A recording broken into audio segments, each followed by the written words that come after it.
Welcome to Intrinsic Motivation from a Homie's Perspective podcast, where we meet experts from all walks of life to learn their intrinsic motivation so that they can share it with the world. What do we have in store today? Stay tuned to find out more. Good morning, good afternoon, good evening, everybody. You are in tune to another episode of Intrinsic Motivation by a Homie's Perspective. I am Hamza. And I am David.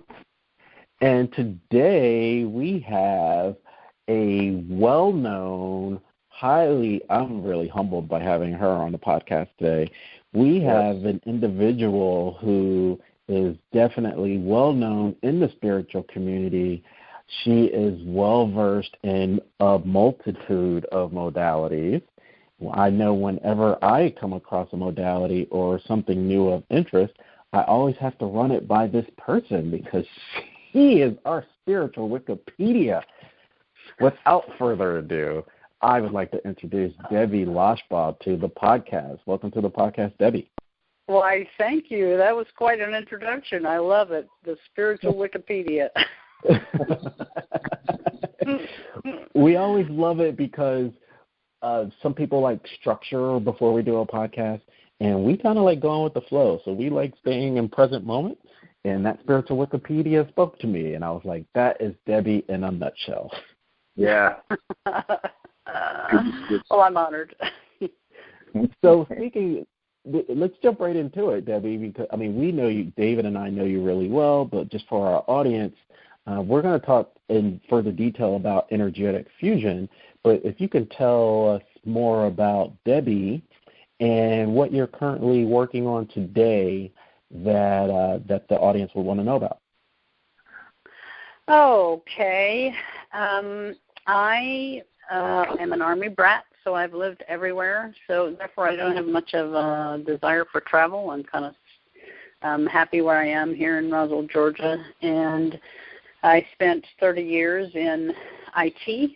I was a very successful senior business analyst. So I was the liaison between the technical team and the business owners who weren't technical. And it's amusing. I still find myself using my business requirements skills while I'm working with clients today. So I now have a full-time healing practice. And the way I came to that was kind of interesting. The universe conspired for me to do that. And I'm a sponge for healing techniques. For example, I'm a Reiki master probably 30 times over in 30 different forms of Reiki, but I don't really do it because I don't like to do things that everybody does. I really like higher consciousness techniques and things that go deeper and further than the average stuff. So that's kind of who I am. You know, we have a little bit of a theme here. You're the actual, I want to say, third or fourth person that we've had in a row who has had their main background in IT. Right. And I've never really made that correlation before, but there's so much troubleshooting that is involved with IT, it seems like it would be a smooth transition to employ that in your healing practice. Would you agree? That's a really good point. And then, some of us were very smart and we learned how to use our heads, and then our spirit tapped us on the shoulder and said, hello. So we moved more that direction. So what did you, was there one day you woke up and said, I want to get into a healing practice while you were in IT, or was it a longer, drawn-out process?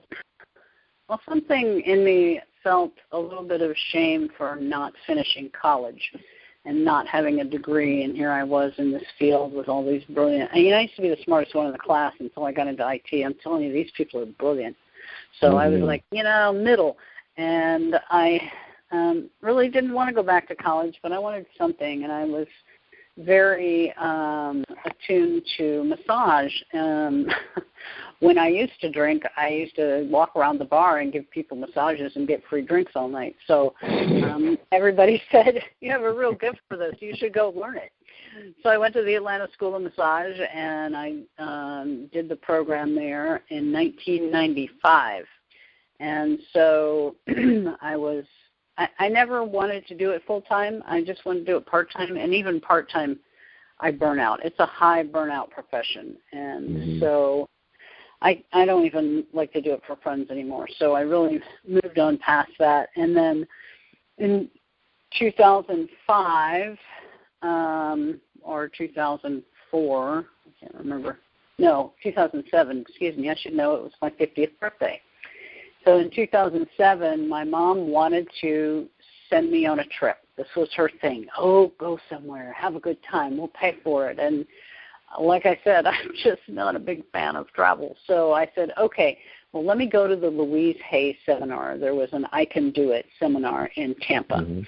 So I went down there, and I did the whole package. I had 3 days before the conference where you got to spend a half a day with an author, with one of the authors in their seminars. Did a couple of those. And there was a friend of mine that I had met here. She's a real Edgar Cayce level, what do you call that, medical intuitive. And I had not seen her in years, and she lived in Tampa, and so we went to lunch during one of those days. And she said, whose seminar are you going to when you get back? And I went, oh, God, who is the past life regression guy? Brian Weiss. Yes, I had signed up for Brian Weiss, and she said, you know, he's really good, and that's really good stuff. However, you're going to be in a room full of 100 people. And she said, please don't go too deep. And I thought that was sound advice, and I went back saying, I think that's my cue, that I need to do something else. So I crossed him off the list, and then I didn't know anybody. I was like, I don't know who these people are. Which one should I do? And I saw Infinite Love and Gratitude, and I went, well, that sounds like something I could use in my life. And so I went to the seminar by Dr. Darren Wiseman. And I sat in the second row, and I sobbed for 2 hours, and I had no idea why. It wasn't particularly, intense material.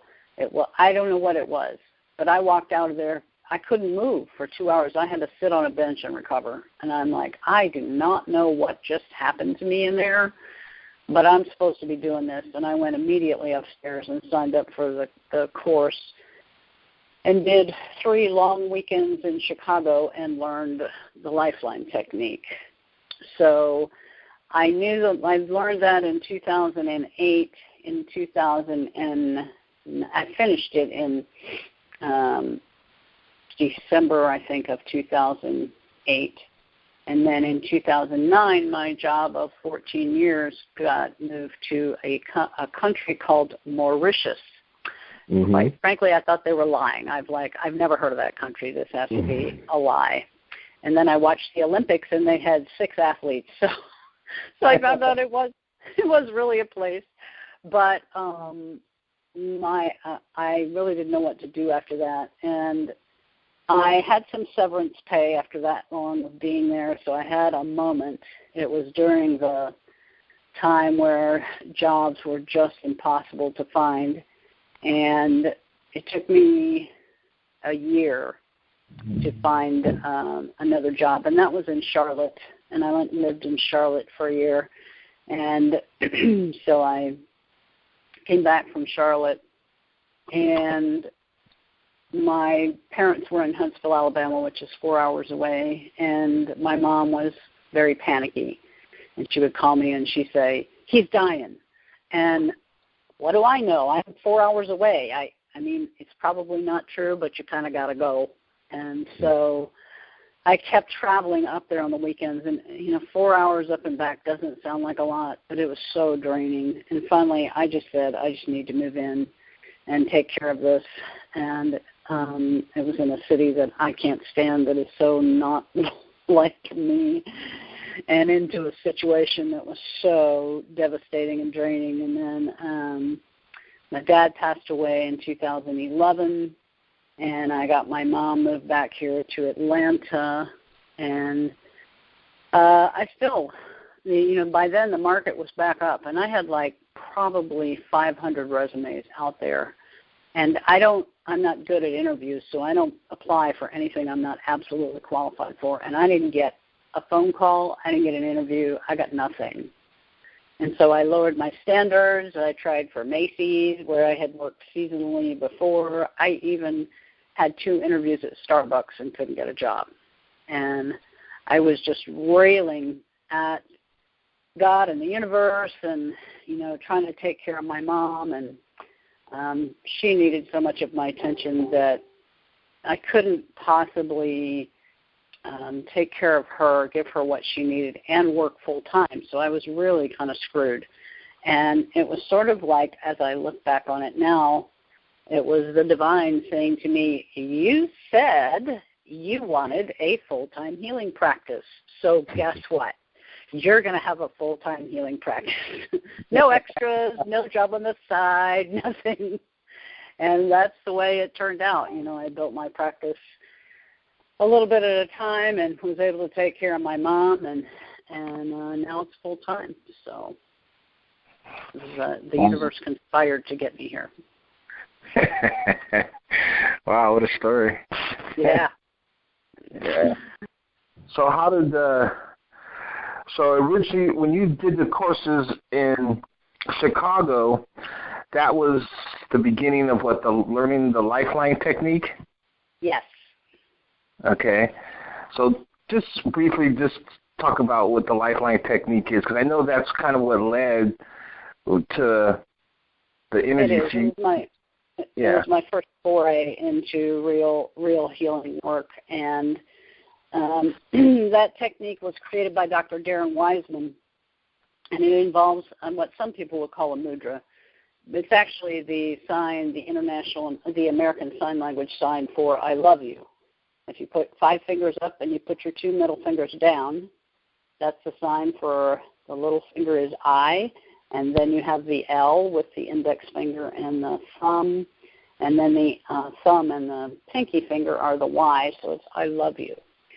So Dr. Wiseman had a nephew who was the first deaf person to graduate from the Palmer Chiropractic School, and he was I get choked up.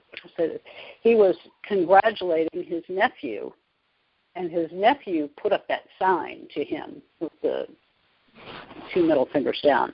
And Darren, being an energy person, could feel the energy in that. He said, what is that? And he said, the nephew told him, that's I love you. And so Darren's wife had a bad shoulder, and Darren took that mudra and put it on her shoulder and said, infinite love and gratitude, infinite love and gratitude, infinite love and gratitude, because he had studied Dr. Masaru Emoto's work, and Dr. Emoto is the one that did the experiments with water. And what he learned is that the most powerful frequency that could change water was the combination of the words love and gratitude. So Darren, by saying infinite love and gratitude, was invoking that ability to change, because we are 75 to 90% water, and so that frequency of love and gratitude that creates change in water, along with that mudra, and he did it on his wife's shoulder, and her shoulder got better. So they were at a dinner party, he and his wife and his best friend and his wife, and the wife of his best friend said, y'all keep talking about you're going to do something big, and I've been hearing this for years, so where is it? She says, you know why you haven't done it? She said, because you're afraid. And Darren went home that night, and he said to his wife, give me a pencil. And he had this vision of the entire Lifeline flowchart that he wrote down. And it's a combination of about a dozen different techniques, and you walk through a series of steps. And it's very powerful. It's based on the fact that, or the premise that issues in your body or in your life are caused by emotions that didn't get processed. And it's not that we said, I'm not going to deal with that. it is that the subconscious mind protects us from what we don't have the strategies and tools to deal with. And so the subconscious mind buries those emotions that it doesn't think we can handle. And that's a good thing because the subconscious mind is protecting us, but it's not a good thing because those things don't go away. They stay in our bodies and our consciousness and manifest as illness or relationship problems or financial issues or whatever.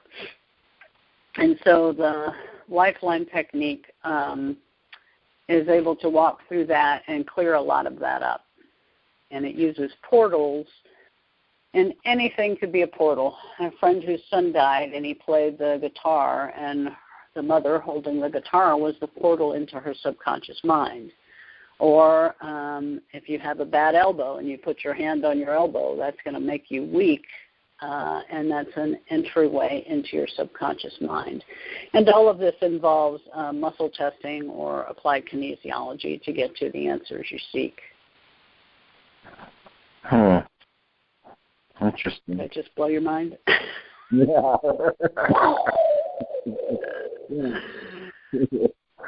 I guess I was carried away. Sorry. No, that's fine. So what led? So let's see. Talk about weakness.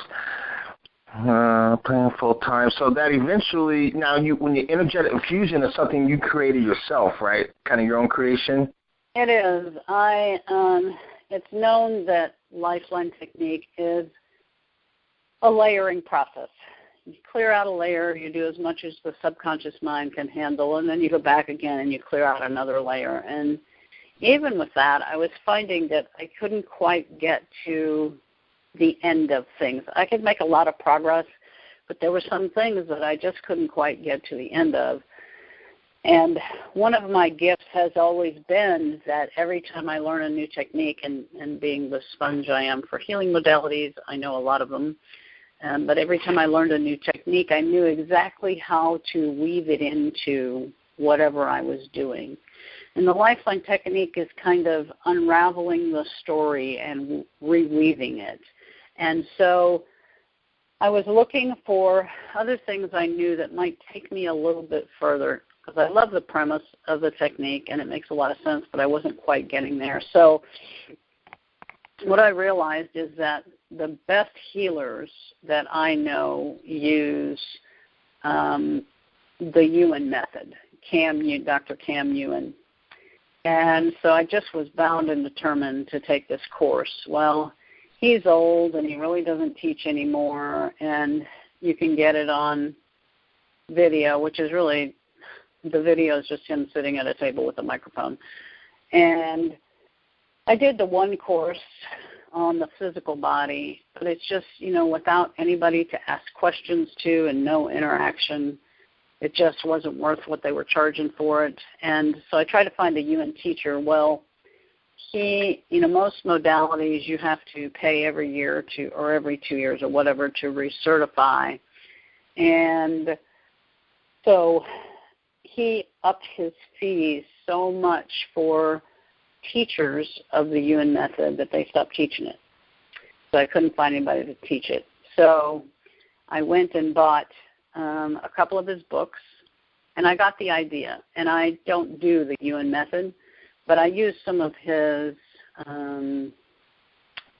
theories, I guess you could say, about energetic weaknesses and things like that. And then there are also a number of things in the book and on his physical charts and on the big chart he's got that are potential weaknesses in people's fields. And that was very helpful to help me look in places that hadn't occurred to me before this. And then so I was putting that up front, and then at the end I was putting the Lifeline technique with all the emotions and everything. And then it evolved to I should be looking for the emotions after every weakness. Why wouldn't I do that? And so I started checking for each weakness. I found what emotions were behind that. And I think it is probably the most comprehensive technique I have ever found, even though it's mine and I, probably shouldn't be arrogant like that. But it just covers everything. And Other pieces have fallen in. I am not certified in pranic healing, but I do know how to do pranic healing on chakras. It bores me. So I wasn't going to get certified, and I knew I wouldn't be doing it all the time because it's just repetitive. And when you can do the lifeline technique and the energetic fusion and that kind of stuff, the regular Reiki and pranic healing stuff just kind of doesn't do it for me anyway. But I have it to throw in if I need it. If there's a chakra that needs clearing or energizing, I do that.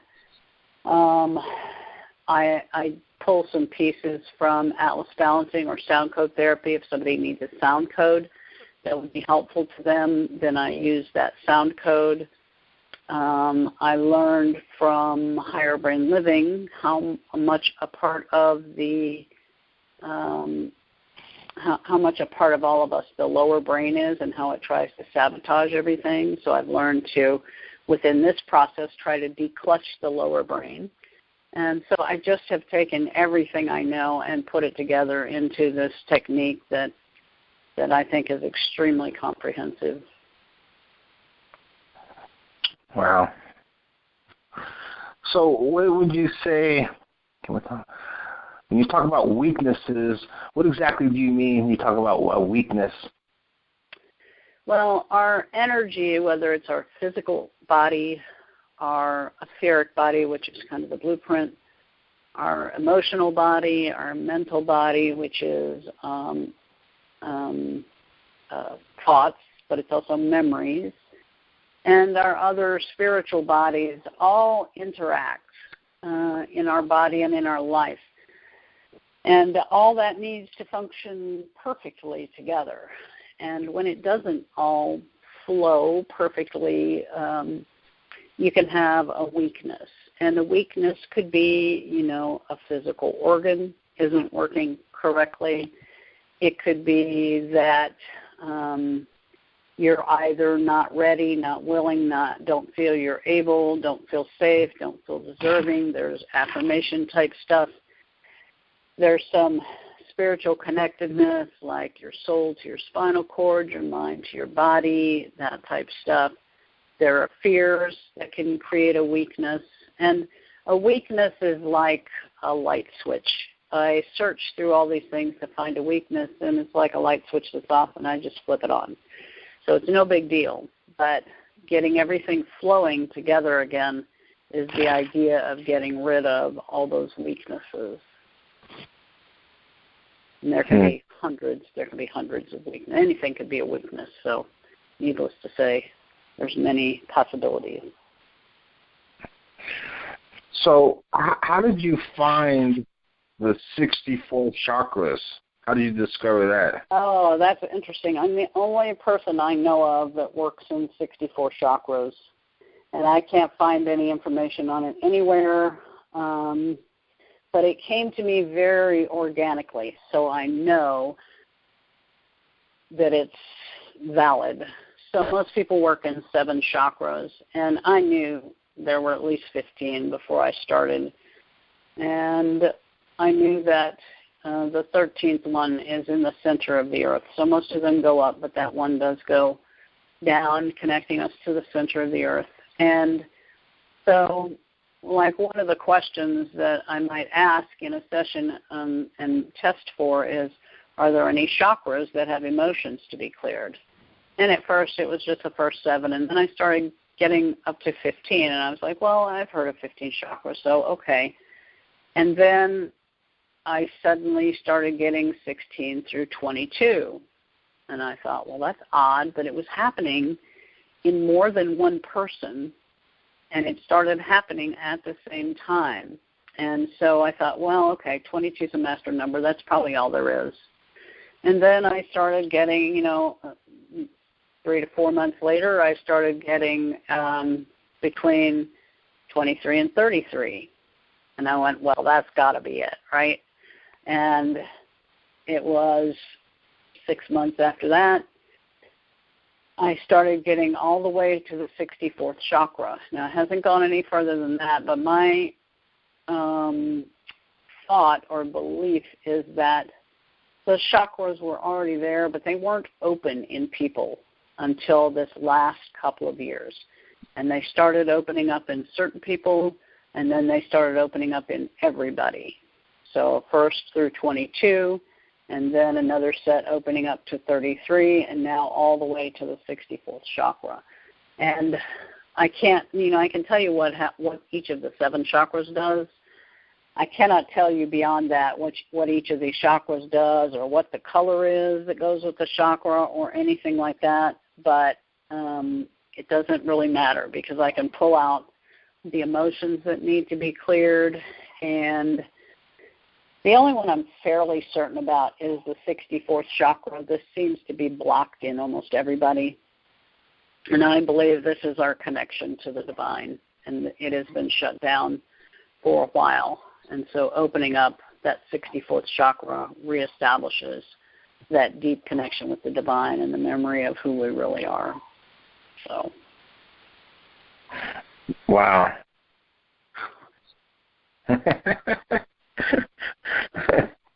I'm out there. Nobody can deny that. But no, hey, you'd be surprised though, Debbie, because we had a podcast last week with Jim Self, and he had mentioned that 2012 was the last year that babies were coming from the third dimension. So yep. that he was saying after that, that portal has been closed. And so it kind of meshes with what you're saying of these additional chakras that exist. No one knew about them, but they are coming into awareness on a grander scale. Right. So, not that far-fetched. Yep, I agree. It's not far-fetched at all for me, but some people are, and people want to know stuff. They want to know, what are those chakras? What do they do? And what are they for? What are you doing to me? So. Well, I like how you explained it. You explained it perfectly because, there is one school of thought of following a template, right? And so people are finding out this modality, that modality, and they're following it to a T. And that may be the person who maybe started that modality that could have worked for them. But, I think what we're hearing from you is I'm taking a piece of these modalities and infusing it, or, pun intended, fusing it with something that actually works for me. And that's what differentiates you from, I got Reiki now I need to learn massage, or, following some type of template that maybe shortcut you or take your process a lot longer to get where you need to go. Yeah. And when it comes to you organically in that way, and you can see that there is evolution, there's an evolution in consciousness, and that these new chakras are starting to open up, and it makes sense going with, ascension or whatever you want to call it, this evolution in consciousness. I have to open to it. And the way this has always worked for me, as I say they, and I don't really know who I'm talking about. I don't know if I'm talking about my guides or God or whatever, but I have always gotten clues through this work. For example, one of the emotions on the list is need space. Now, that could mean, you got a roommate, you need to get out of there or whatever. But generally, I find that if somebody's got a pinched nerve, what comes up is need space. And there are all kinds of clues like that, like irritable is one of the emotions, but that very often implies irritated nerves. If somebody's got a thyroid problem, well, glands aren't on the list of structures, but they'll give me organs in the neck. Well, pretty much that's going to be the thyroid, not really an organ, but that's as close as we can get. And so I count on this silent guidance of the way things unfold in an organic way, and the fact that, they can't stand in front of me and say, hey, look at the thyroid. So they got to give me another clue. So that's kind of the way it works for me. Yeah, it's interesting because I was just about to ask you that. So earlier in the week, me, Hamza, and we both experienced the energetic fusion session, and I'm not going to speak for Hamza. I can speak for myself. It was fantastic, and I was just amazed at how everything that she was saying, it wasn't like you were just sitting there reading it. It was just all kind of coming to you as you were doing the session, right? Right. Yeah. And people are like, how do you do that? And I'm like, well, I've done it thousands of times, number one. And I have, there's probably 250 emotions on my list. And I've got probably 80% of them memorized, not all of them. Sometimes I have to check. But it's just like, that flow chart, I don't know what the word is, but the use of a flow chart so matched everything I'd learned from IT. It is a series of things that we flow through, and then we circle around and we go back to the top. That's one of the things I learned from the Ewan method. Well, I can go down the list of organs, and I might not get a hit till I get to the last organ I name, but once I correct something in that organ, that might open up another organ. So I have to keep going through the list repeatedly over and over and over again, because one thing can open up another. And so that's the way this works. I keep going from the book to the physical charts to the overall chart, back to the book, and just cycling back through to clear up things that might not have come through the first time. Mm-hmm. Well, I want to take a step back for a second, Debbie, in that for someone listening to this and they want to know more information about energetic fusion or energy fusion, if someone had done a preliminary Google search and they had looked up energetic fusion, you get nuclear energy, nuclear fusion, right. What is he talking about? Is she a physicist? What's going on? So I have a two-part question. The first question is, how are people finding out how to get in touch with you to learn more about the energetic fusion? And then what is just setting an expectation, what's the process when someone finds you? What's the process that they go through when they're going through a session? Okay.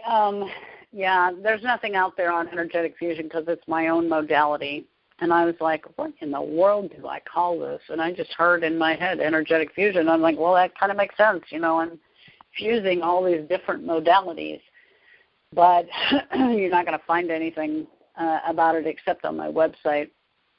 And most people actually, I have built my practice almost entirely on word of mouth.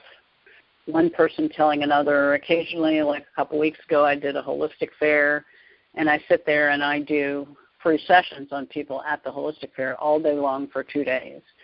And it's so powerful because this stuff is hard to talk about, but once you experience it, I think you two are good examples. I could have explained it to you all day, but once you experienced it, you really got it. And so most people find me by putting my name in a search.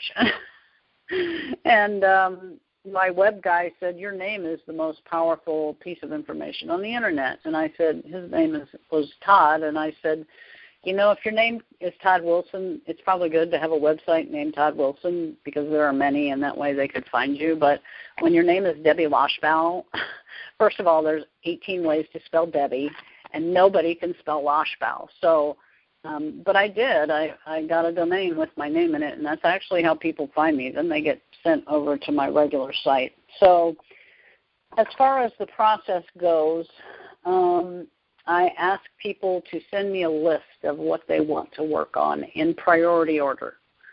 Now, that may be 3 things, that may be 20 things. And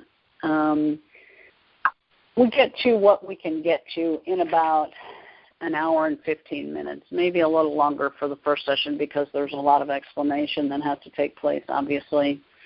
But once they send me their intentions, I see if here's where my requirements writing skills come into practice, because I check to see is there anything that really goes together on this list that we can work on at the same time, or is there any way I can enhance it? Like if somebody wants to work on money, I have a whole series of things I work on when I work on money. One is receiving, because it can all be there in front of you. If you can't receive it, you're not getting it.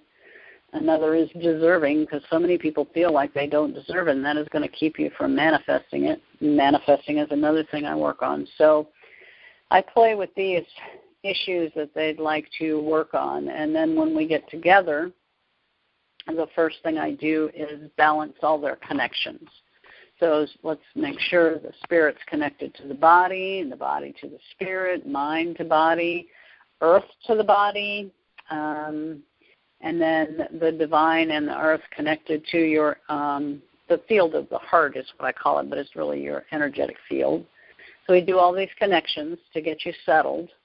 I check to see if there is a persona portal, because sometimes people have different things in different personas. And a persona can be, just one of the roles that you play. Are you a brother? Are you a son? Are you a coworker? Are you a child of God or whatever? But they can also be voices in your head, like the critic, that type of thing. Most people might have 3 or 4 personas. When I started, I had over 150, and that is because I had major trauma growing up. And so eventually when you work with these personas and bring them into your sessions, it gets down to 1.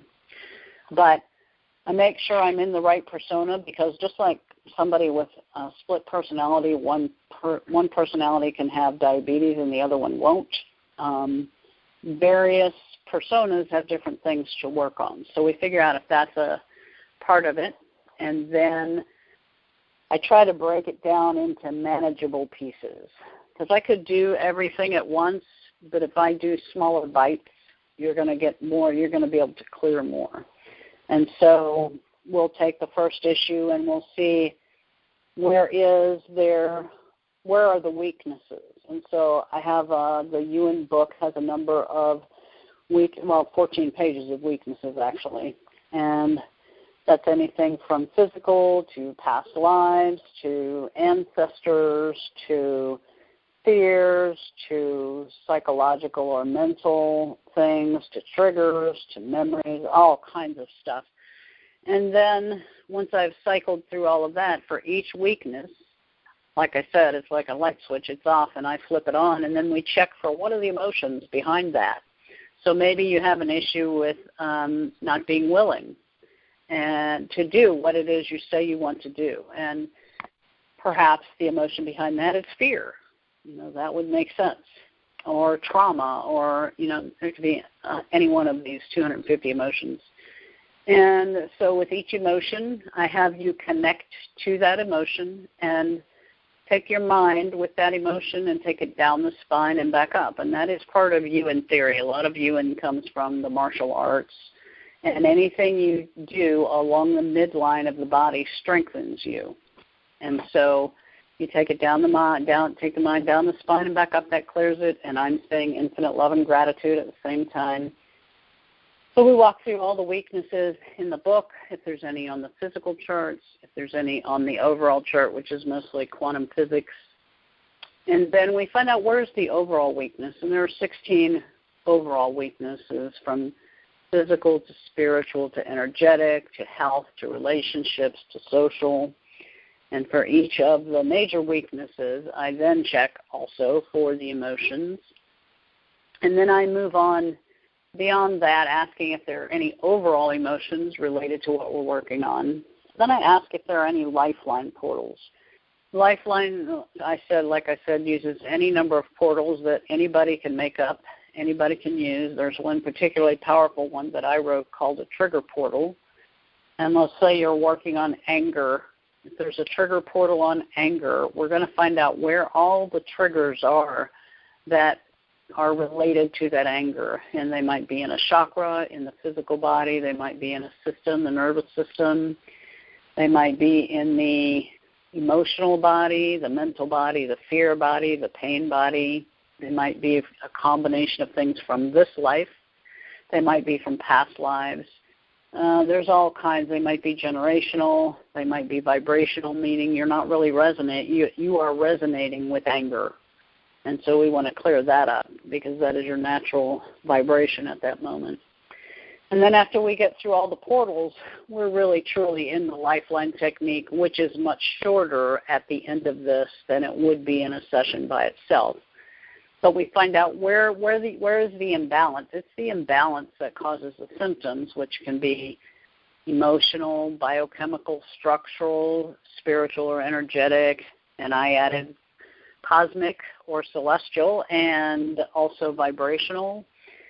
And then you find out what power centers are you disconnected from that cause the imbalance that create the symptoms. And that can be a mind, your thoughts. It can be heart, a broken heart, or forgotten feelings.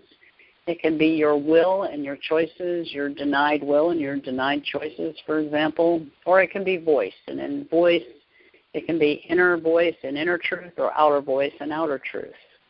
And so if you've got a broken outer voice and broken outer truth, we heal that so that you can speak your voice and speak your truth.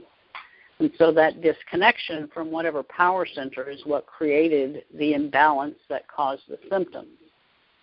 And then we walk through a little process to get all your acupuncture meridians in line. And then we find out for the emotions that didn't get processed, they're still there. They're still expressing through you somehow. So we ask for the emotions that didn't get processed, how are they expressing? And there's emotionally, and under that there's everything from shock and trauma to a life-death experience to thought viruses, etc. Or it can be structural, and if it's structural, I find out is it bone, cartilage, ligaments, muscles, joints, organs, fascia, lymphatic, circulation, nerves, integuments, scar tissue, fat tissue, or body fluids.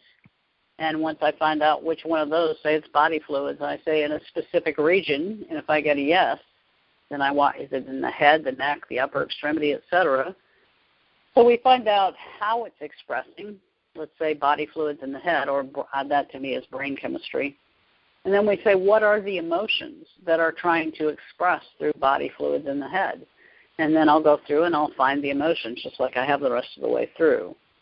Finally, there is a piece called the biochemical expression channel, and that's kind of based on the meridians. There are meridians that may not have enough chi, and so that chi needs to be fed. And so what are the emotions that need to be fed, that need to be acknowledged, and are they carried in a certain part of the body?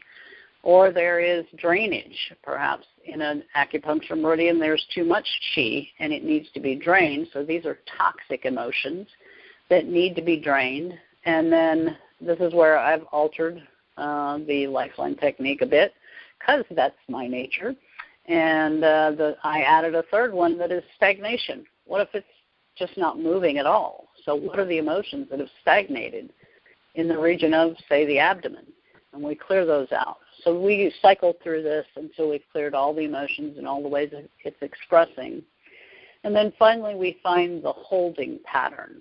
So there is a holding pattern that was created when your subconscious mind decided to protect you. So say you were 5 years old and something happened. You didn't have the strategies and tools to deal with it. So your subconscious mind helped you suppress it or forget it or whatever.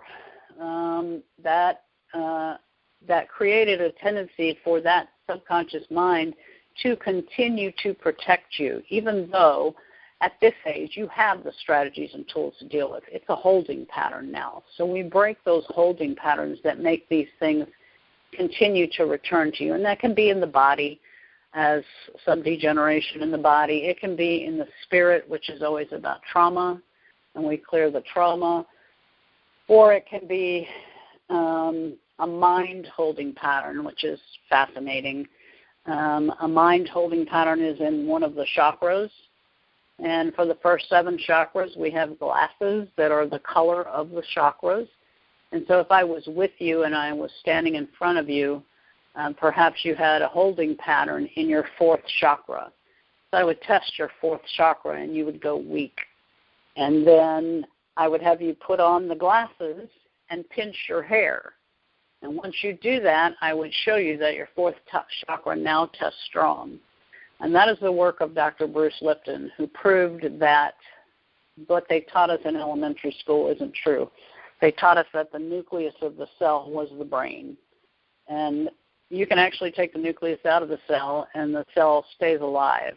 And what is actually the key in the cell are the protein receptors. And the protein receptors not only communicate with you, but they communicate with other people. The protein receptors are how you know that somebody is standing behind you and you need to turn around. But anyway, the protein receptors are where we carry our limiting beliefs, or any beliefs actually. And so you have a limiting belief in your heart chakra where you pinch your hair, and now you're pinching protein. So those protein receptors respond, and now your fourth chakra would be strong if I tested it. So then we find out, is there an original occurrence? So the fourth chakra, for example, would be a limiting belief about relationships or unconditional love. So is there an original occurrence for this limiting belief about relationships or unconditional love? Well, if the answer is no, then we cleared it just by putting on the glasses. If there is an original occurrence, we find out when it was. I remember working with a guy at the Holistic Fair who was one of the most laid back. I know the guy. He was very peaceful, very spiritual, and he was trying to raise his frequency. And so what kept coming up was prolonged abuse, trauma, all this stuff. And I'm like, it doesn't matter if you can't connect with it, just roll with it. And I knew these things were not the truth about him, but what we found out in the holding pattern was he had a limiting belief in his third chakra, which is about your personal power and self-esteem, and it went back 5 lifetimes ago when he was an 11-year-old girl, and he was horribly abused as that 11-year-old girl. So that prolonged abuse, that trauma, all that stuff that was coming up was absolutely correct. But he didn't recognize it because it wasn't from this life. So we would go back to that age or that lifetime and find out, at that time we walked through the whole lifeline. Where was the imbalance? What was the power center? How was it expressing? What were the emotions? And what was the holding pattern? So we have the ability to clear out the original occurrence of these limiting beliefs. And then you just back out, all the way back out, and you complete the process. And so, again, I got a little long-winded there, but as you can see, it's really comprehensive. Mm-hmm. Wow. So when someone comes to you for, to see you, Debbie, I know if they were to go through the whole thing, it's not just one session. It was like 22 sessions? Oh, no, that's higher brain living. Oh, that's higher brain. Okay. Yeah, that's the most common question. How many sessions is it going to take me? And it's the one question I can't answer because it depends on how well you integrate, how quickly you integrate, how much trauma you've had, how motivated you are to clear stuff up, because I can clear it out, but you can put it right back in. Now, that doesn't normally happen with adults, but like I had a little boy who was just mortified about school and he literally can't talk when he gets to school. He cannot speak. His voice won't show up. And I could clear him out completely the night before school started. And he was completely clear. And by the time he got through those school doors, it was all back again because he was just so troubled with anxiety. So, and I used to muscle test. How many sessions is this going to take to clear up? And maybe it was 6 or 12 or whatever it was. But then as we go along, people start adding stuff to their intention. They like this. They want to work on this. They want to work on that. And suddenly you're 6 sessions done, and they're like, why isn't this finished? So I just stopped answering the question. There's just no way to know how long. I have a second side of that question, Debbie. So, one, I have to give a shout-out to a good friend of mine, Lisa. Our second podcast, we talked about the book God Winks, and how there's so much synchronicity in the world. And she actually had gone to see Louise Hay in Tampa at the I Can Do It conference in 2007. She had introduced me.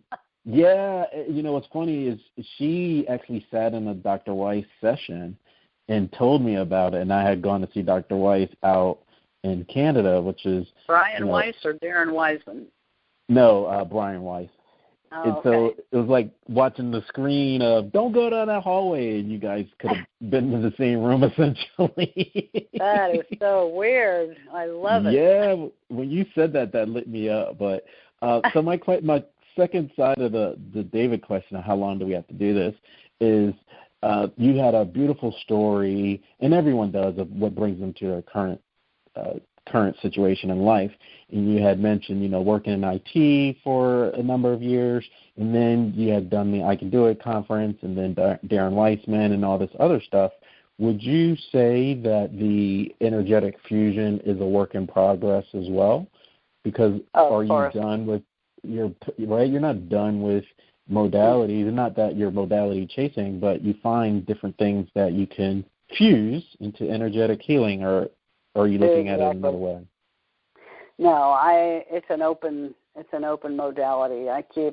Every time I find something, if there's a way to add it, then I will add it, and that's why I call it kind of a fusion of everything I've learned, because it is a work in progress. Right now, I think it's pretty full, pretty robust, pretty comprehensive, but I am certainly open to, the more I learn, being able to incorporate that into the fusion.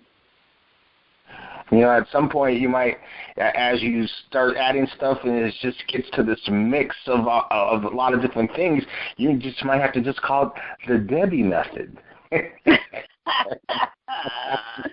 I'm getting the feeling that nobody would respond to that, but the Debbie method, that's right. Then you can have people come and you can teach them, over the course of a few weekends how to do the Debbie method. Right.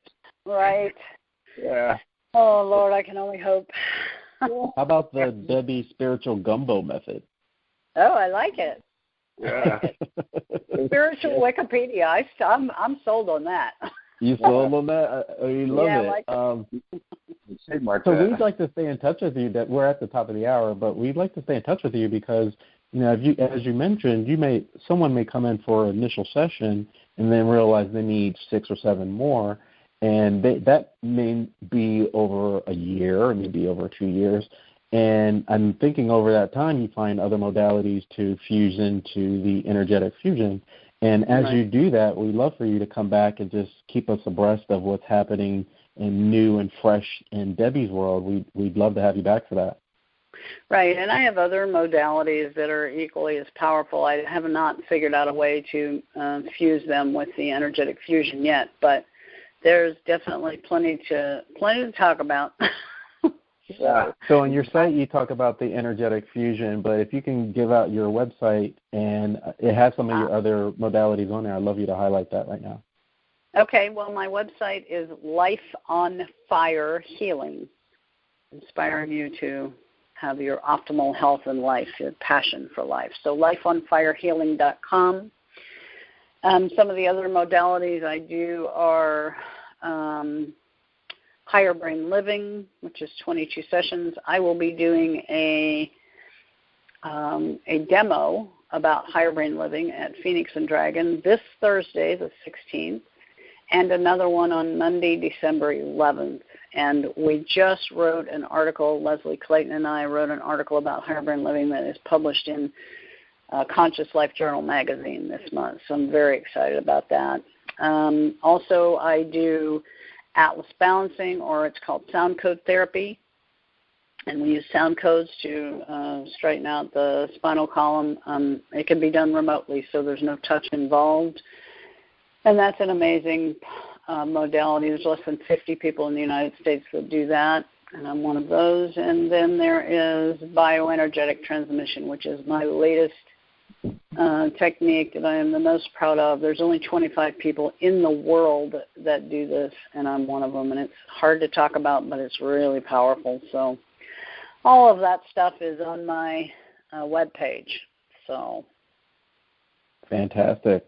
We definitely appreciate that. And you have just been in tune to another session of Intrinsic Motivation from a homie's perspective. This is Hamza. And I'm David. And Debbie, it was definitely a pleasure. Thanks so much for taking time to speak to our audience. Thank you. I really appreciate it, and I will be talking to you soon.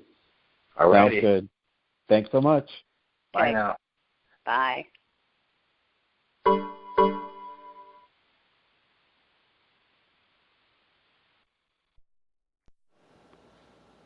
Thanks again for checking out another episode of Intrinsic Motivation from a Homie's Perspective podcast. Please check us out on our website at intrinsicmotivation.life, where you can click on the Speak Pipe button and leave any suggestions for future podcasts that you'd like us to cover. Also, check us out on our social media sites. We have a YouTube channel, Facebook page, iTunes podcast, in addition to Stitcher and Google Play, all under Intrinsic Motivation from a Homie's Perspective. Check you out next time. Have a great day.